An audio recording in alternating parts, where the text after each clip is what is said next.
Welcome to Revitalize and Replant with Mark Clifton, where we equip pastors to take their churches from declining to thriving by pointing them to a new future and a new hope. Join us weekly for encouragement and practical advice in your pastoring journey.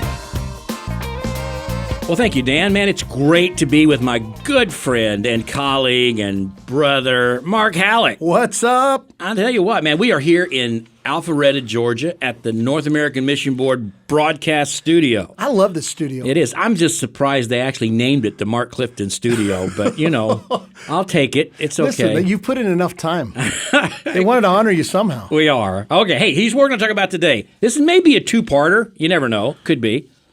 5 signs that show you are an at-risk pastor.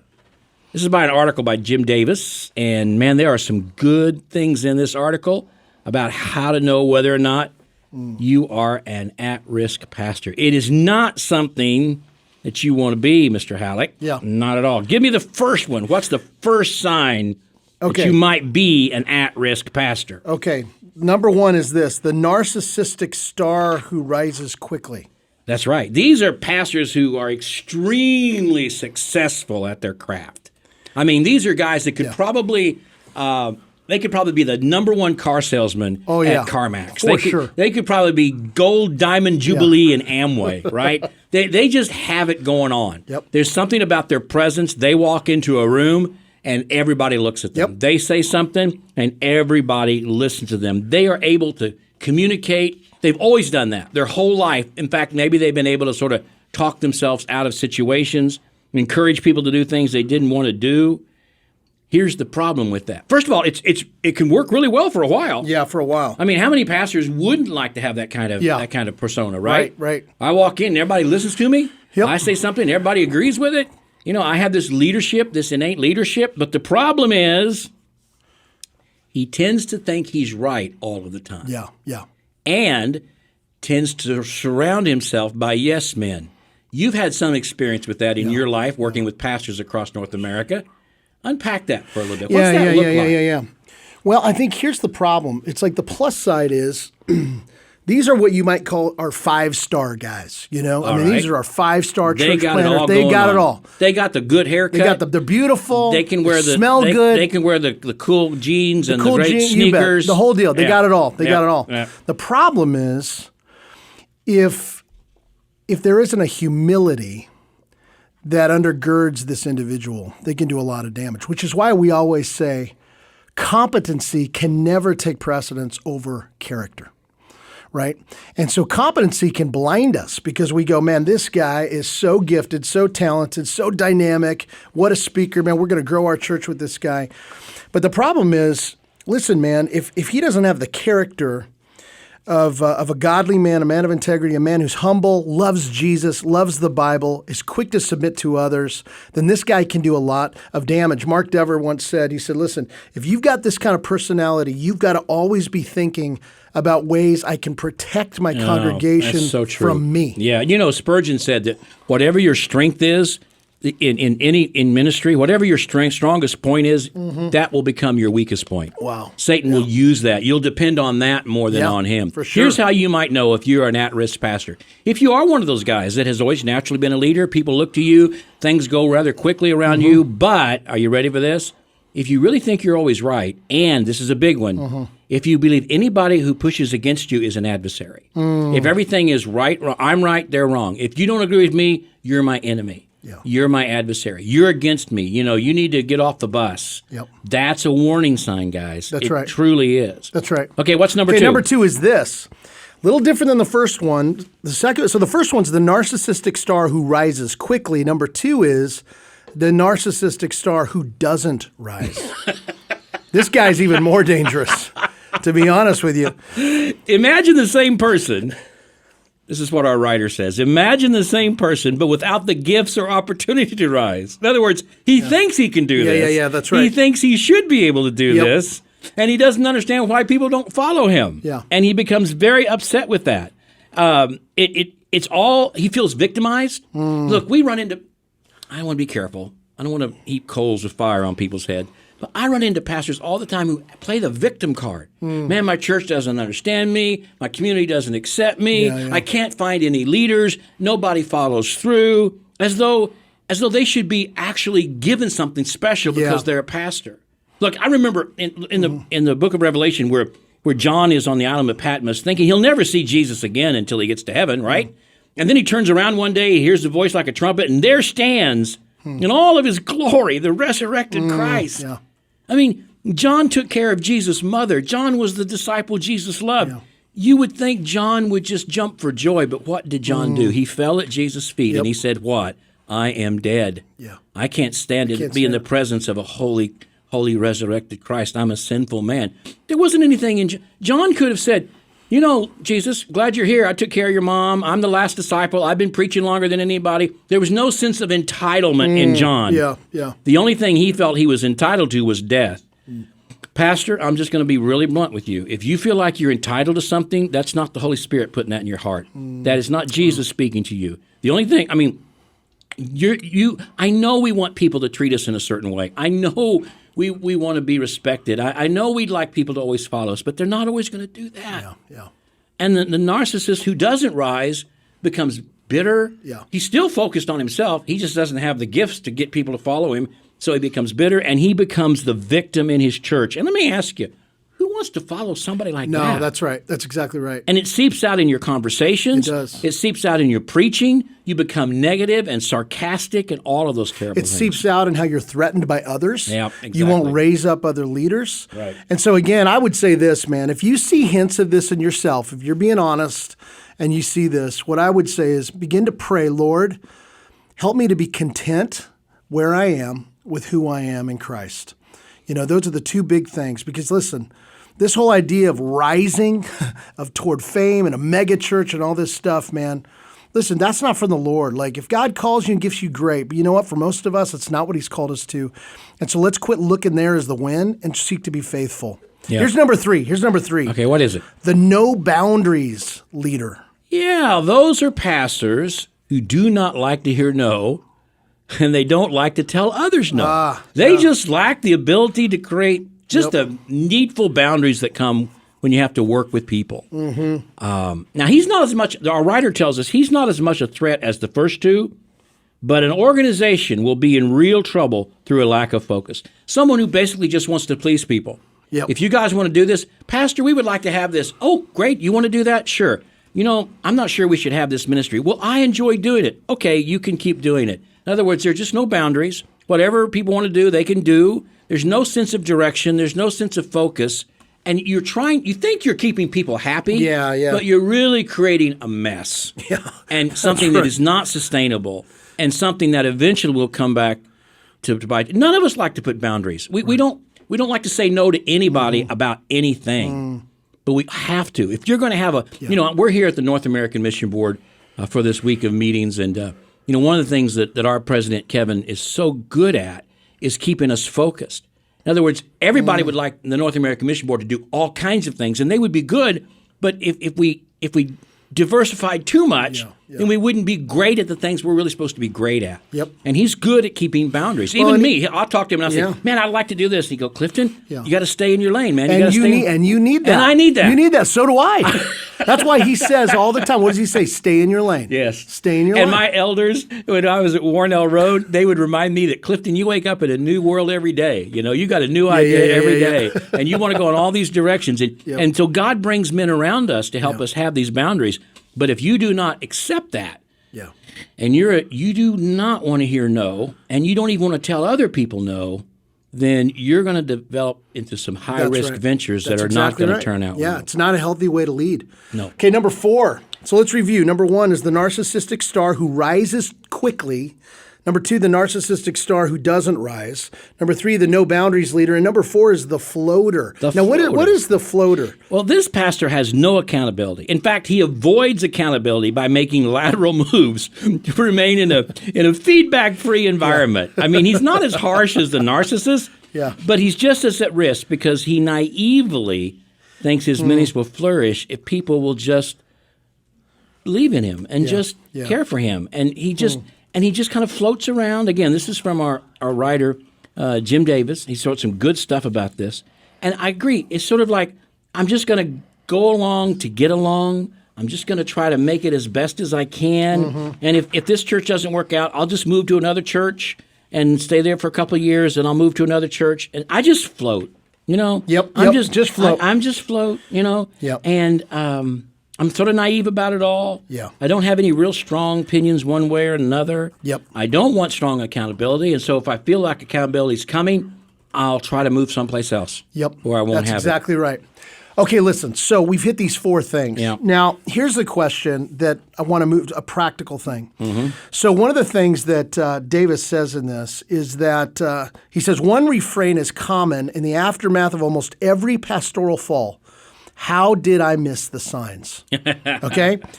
And then he says this, people who attend the church or worked there struggled to put their finger on it, but something felt off. Some, though, were able to anticipate these falls long before they happened, since they had categories to understand and identify kind of what was going on there. And so there's a few questions here that I think are helpful for us to think about. He says, here are 5 questions that should raise the red flag on an at-risk pastor. That's right. So here's, again, the at-risk pastor. And you may have some of these qualities. Hallock, I got some of these qualities. Oh, that's right. So I'm do looking I. in a mirror at these things, Yeah, right? that's right. We all do. All of us. Because we're all flawed. Either we're the narcissist who rises fast, everybody follows us, and we don't like to take no for an answer, or we're the narcissist who never rises, that's right. and nobody follows us, That's right. and we become a victim. That's right. Or the no-boundaries leader who just wants to please everybody and doesn't say no to anything. Or the floater who just tries to go along to get along, and as soon as it becomes hard, we're going to move someplace else. We're That's never right. going to do the hard work. Yep. So here are There's 5 of some these. hints That's of how right. this might be you Yep. and how to absolutely Yeah. identify it. Yeah. Number one is, do they resist authority? Yeah. Do they resist authority? Why is that such a red flag in your mind? Well, I think we're to be accountable to one another as under Christ. And so I think in the New Testament always teaches about a plurality of leaders. Look, my ministries never really gained traction until I placed myself in a position where I was accountable to other men in my church. I don't mean like accountable in terms of a monthly business meeting. I mean like with my life. Right. I mean like with my pastoring ministry, with my preaching, with my spiritual walk, with all of those things. And if I resist authority in my life, others speaking into me, that is a huge red sign. Guys, if you just resist anybody, you can't handle it when people criticize you or someone suggests you should do something differently. If your first reaction is that person's against me, he's my enemy, warning lights. That's right. Big time. Yep. Number 1, do they resist authority? Do you resist authority? Yeah, Number that's 2. right. That's number 2 is, do they or do you resist critique? Yeah. Critique. Or do you invite it? Yeah, that's right. I mean, there was a time when I resisted critique. I didn't like people to tell me, Clifton, you yell too much when you preach. Yeah. Or, are you ready for this? This is totally honest. Clifton, you overpromise. You say you're going to do things and then you can't do follow them. through. Or, Clifton, you're not returning your phone calls. You're not returning your text. Yeah. I used to resent that. And my feeling was, well, you don't know how busy I am. Or you don't know what my life is like. Right. Or you don't know good preaching if it walked across the room. I mean, how would you know what was good preaching is? If you resist critique, that's a warning sign. And what you ought to do is invite it. That's right. Because let me tell you something. I think you told me this one time. I think maybe you said Spurgeon said this. If someone's going to critique you, and remember, we've all had those calls, right? Where someone says, Pastor, I need to talk to you. I'm going to come by your office geez. a week from Thursday. Here we go. We got 10 days to wonder about it. in my belly for 10 days. Right. Yeah. It's like, well, could you tell me what it is? No, we'll just talk about it a week from Thursday. Oh, I hate that. All right? But here's what you told me one time. I think you said Spurgeon said it. Whatever they're going to accuse you of, you're actually much worse than that. Much worse. That's You're right. much worse. That's right. And so whatever they're going to critique you of, you're much worse. Just be prepared. Be prepared. Be prepared. Because invite it. Invite it. Listen, everything we do, we could do better. Everything in my life, I could do better. And if I truly believe that, I should be. There's a book that came out a few years ago called Unoffendable. Okay. And I just like the title. I haven't actually read the book, but I like the title because I want to be that kind of man. But I think if you have the right perspective on who you are and all the ways that, man, I don't have it all together. Right. When someone critiques you, typically you can just agree with them. Right. I'm like you. I don't read books. I just like titles. So, By the way, your book has the best title. does it? Reclaiming Glory. That's true. quick plug. If you haven't read Reclaiming Glory, you got to read that book. But if you say it like you're quoting for text, text, you know how you do that when you talk to your phone. Yeah. It always comes up Reclaiming Glory. Really? So I don't know why. Okay. Anyway. Okay, here we go. So wait, we're talking about warning signs. All right. Do you resist authority? Do you resist critique? Number 3, do you tend to work in isolation? Ooh, yeah. It's possible, as our writer says, to be completely surrounded by people and remain alone. A healthy person. Oh, this speaks to me. Man, Mark, this really cuts my heart because this is who I am. I'm just telling you, this is me. A healthy person opens his heart to others. Not to everyone, that would be unhealthy, but to a few trusted friends. Yeah. I mean, Matt Chandler once said that if someone approached him saying they know a secret about him, his response would be, "You don't know anything about me that I know 5 men in my life who also know." Yes. Yeah. That should be the goal of every pastor. That's so good. So this is where it takes, again, humility, intentionality, and you've got to pursue it. Because here's the truth. If you don't see this as a priority in your own life to protect yourself, nobody else will, right? I mean, one of the things he says is the easiest way to resist authority is to not have any. I would say the easiest way to resist accountability is not to have any. I know. Right? And so this is something that, again, as pastors, people look to you, Pastor, you've got all the answers and you're great and you're all this. Listen, you know you. I know me. And I was raised in a pastor's home, and I saw how people mistreated my parent. My dad never had a bad church in his life. They loved him to the end, every one of them. Never had to leave church, never got in trouble with his church, nothing like that. But just normal, healthy church people wear you down, right? Yeah. They're full of life's full of problems and challenges, and I would see how that would wear on my parents, how they would be often broken over people, and people would just intrude in their lives. And so, even though I'm in ministry, I build walls around myself. I like to be alone. And someone said, "Mark, what do you crave?" Man, I crave isolation. And that's not a good thing. Yeah. At all. And I'm very likely to close off my life and my heart and everything to people. And I can walk around a room and smile and talk to people and shake their hands. But in my mind, you know what I'm thinking? I can't wait to get out of here. Right. I can't wait to be alone. Right. That's not Jesus. Yeah. Where did that come from? And I think that is a warning sign. Well, and one of the things to encourage you, bro, is I know you fight that all the time. I battle it. And you battle it, and you're obedient to the Lord, and you push yourself. But here's what you can answer. For that type of personality, what happens if you don't fight it? In other words, you know what I'm saying? I mean, where does that? Nothing good. Nothing good. Nothing good. And by the way, God gave me a wonderful bride. I mean, when we're out with people, she just gives me this look that says, you need to look at these people and engage with them, right? I mean, it's just this look like, start talking to them, or we'll be at church, and I think I've told you this before. I'm done preaching, I'm ready to go, and she keeps the keys to the truck in her purse, and I'll say, "You ready to go?" She said, "Nope, we're not leaving yet. We're going to talk to more people." Okay, she keeps the keys in her purse. Here we go. But it is a warning sign. If you want to shut yourself off from people, because you think about it, Hallock, Jesus needed to get alone and get away with the Father. That's right. But he never shut himself off from people. No, that's good. He good. never shut himself off. That's from so people. good. Okay. Number 4. Listen, we got 2 more right. for this podcast, and then we're going to do a part 2 on this. Right. But number 4 is: do they see it, or do you see it as your church? In other words, this is my church. Yes. There's an ownership that should not be there. This is the Lord's church. I know. This isn't my pulpit. Right, This is Jesus's pulpit. In fact, I think, Pastor, let me encourage you to be careful about the personal pronoun when you're talking about the staff in your church. My staff? It is not your staff. Dude, totally. Please don't say that. Let me introduce you to my worship leader. Let me introduce you to my music director. Let me introduce you to my youth leader. My Sunday school leadership, my deacons, my elders. No. Yeah. They are. Let me introduce you to our deacons, our elders, our staff. I'm so grateful for our church. Yes. It is not your church. It's not your church. Tell you about my church and my staff. I hear that all the time. Yeah. Don't do that. Don't do that. Okay, number 5, this will be our last one.